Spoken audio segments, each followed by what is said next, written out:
Les amis, bonjour les amis. Aujourd'hui nous allons préparer un friand farci au poulet et aux crevettes. Alors ce friand, la pâte sera faite main, c'est comme un chausson ou un msemen farci. Alors pour cette recette, on aura besoin de poulet. Moi j'ai mis un blanc de poulet, un demi-blanc de poulet.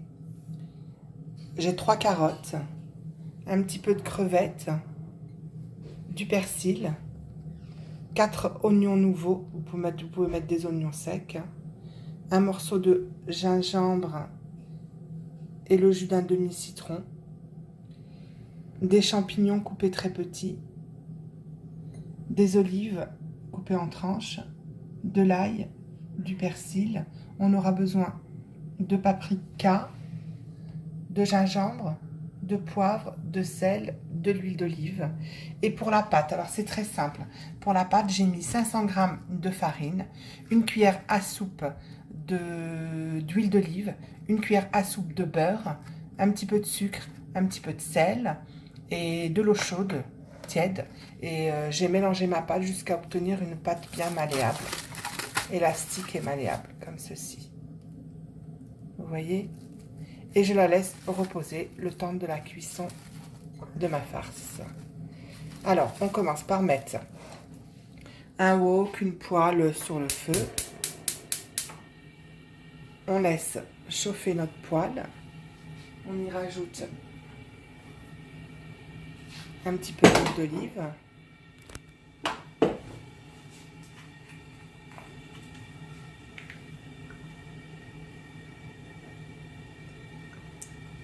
Voilà.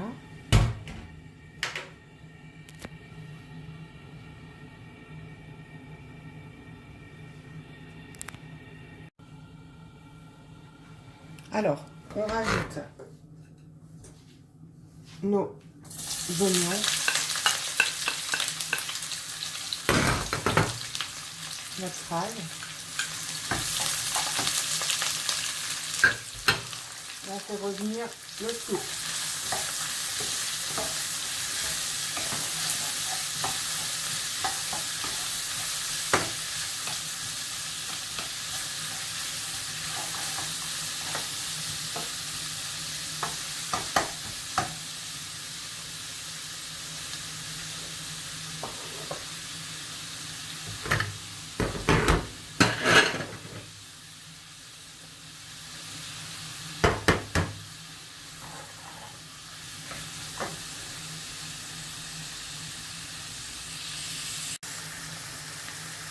Alors, quand mes oignons ont fondu, je rajoute mon gingembre que j'ai découpé en petits morceaux. Vous pouvez le râper si vous voulez. Et mon poulet. Alors le poulet, il faut le découper très petit, regardez. Vous voyez? Pour pas que ça nous déchire notre pâte.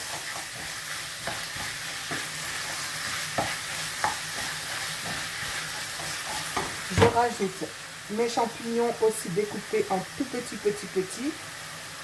Tout ça, c'est pour éviter que ça coupe notre pâte.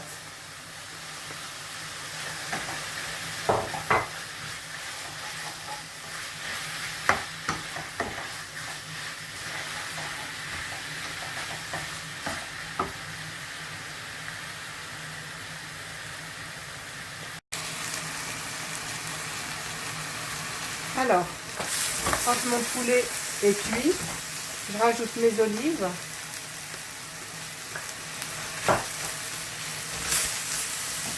Je rajoute mes carottes.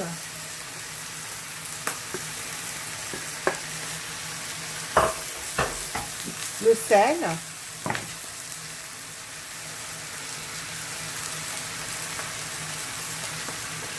Et pour les autres épices en dernier.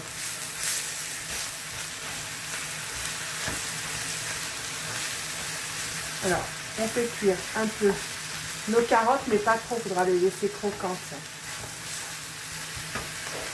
Et je vais rajouter mes petites crevettes.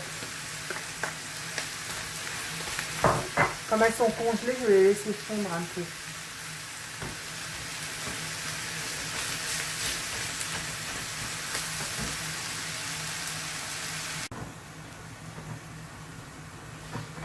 Alors, je rajoute mon jus de citron. Je goûterai par la suite si après il m'en faut encore, j'en rajouterai. Je rajoute mon persil. Alors j'allais mettre que du persil, mais mon mari voulait à tout prix que je mette de la coriandre du jardin. Alors il est parti me chercher de la coriandre, j'en rajoute un petit peu. Voilà. Du poivre.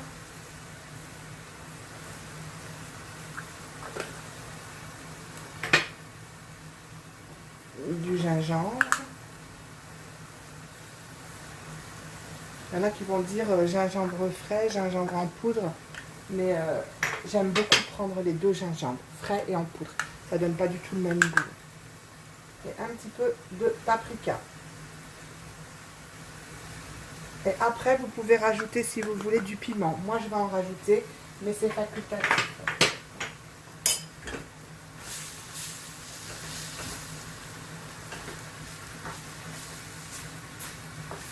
Et voilà, notre farce est bien prête.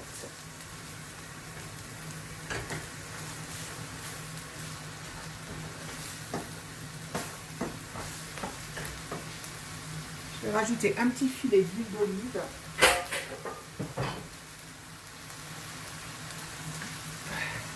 Ah non, bah c'était pas de l'huile d'olive, désolée. Aïe, aïe, aïe. C'était du vinaigre balsamique, j'espère que ça va pas changer mon goût. Un petit filet d'huile d'olive.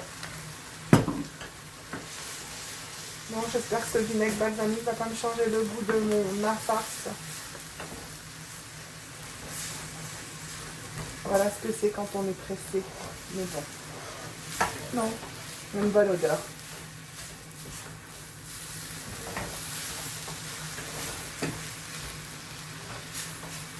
Alors, on éteint le tout et on laisse bien refroidir notre farce. Voilà ce que ça donne. On va bien la laisser refroidir avant de la travailler dans la pâte. À tout à l'heure pour la prochaine étape. Alors, après avoir laissé reposer votre pâte un peu plus d'une demi-heure ou une heure, hein, c'est comme vous voulez, mais plus d'une demi-heure. Vous la divisez en plusieurs morceaux. Alors moi, vous voyez, ça m'en a fait 16. Vous la divisez et vous la laissez encore reposer un peu plus. Alors, vous prenez un bâton de votre pâte que vous étalez bien à la main. Alors, il faut bien badigeonner d'huile votre plan de travail et le dessus de la pâte aussi pour que ça glisse.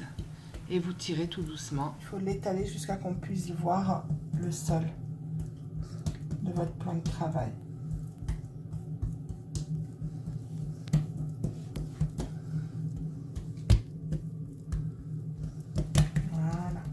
J'ai oublié de vous dire que j'ai rajouté 200 g de gruyère dans ma farce.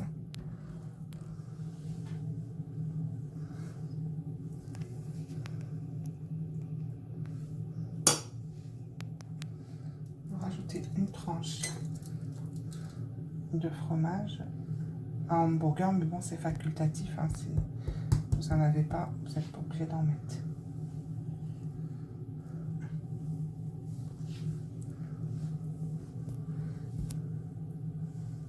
Si ça fait des petits trous, vous inquiétez pas. Hein. C'est pas grave. Vous tournez comme ceci.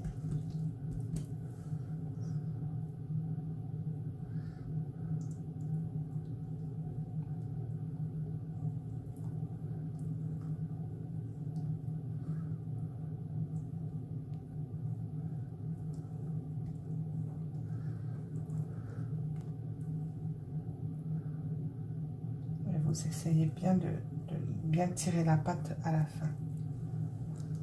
Comme cela. Et vous l'exposez.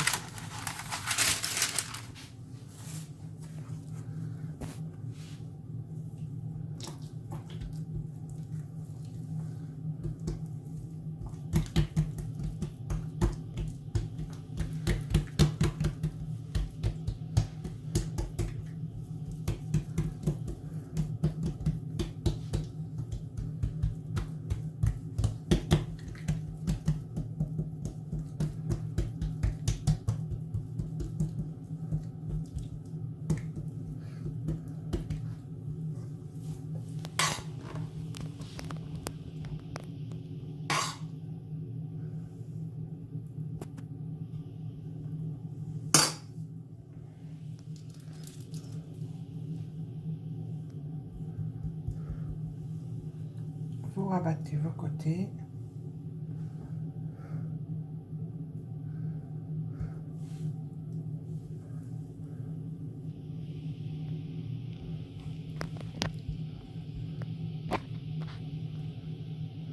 Regardez, vous voyez comme je tire?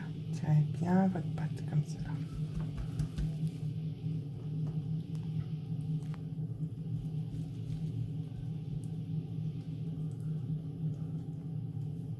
Voilà.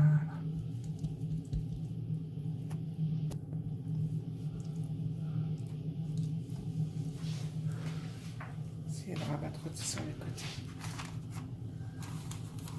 Ça va être trop bon.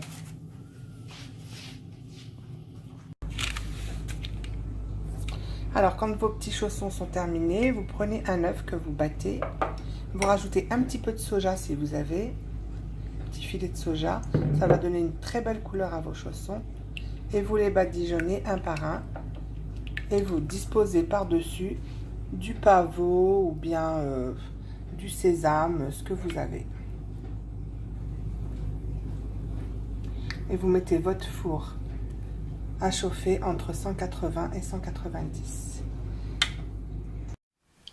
Et voilà le résultat. Mais si ça vous a plu, n'hésitez pas, likez et abonnez-vous pour une prochaine vidéo.